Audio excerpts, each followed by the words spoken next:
সম্মানিত দর্শক এবং শ্রোতা, আপনারা দেখতে পাচ্ছেন, এই যে দেখেন এটা হলো কাঠের একটা সেতু।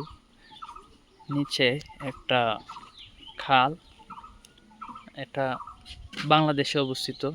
দেখেন এই খালের উপরে গ্রামের মধ্যে এরকমভাবে একটা সেতু করা হয়, যে জায়গার মধ্যে সরকারের তেমন কোনো অনুদান থাকে না।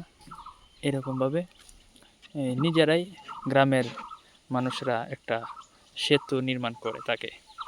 দেখেন সেতুটা অসাধারণ লাগতেছে খালের উপরে। আর গ্রামীণ পরিবেশ আপনাদের কেমন লাগছে অবশ্যই আপনারা জানাবেন। আমি দূর থেকে আবারও সেতুটারে দেখানোর চেষ্টা করতেছি। এই যে দেখেন খাল, এটা হলো অনেক বড় একটা কাঠের সেতু।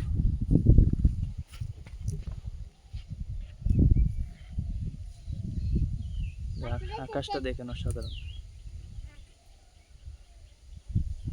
অসাধারণ।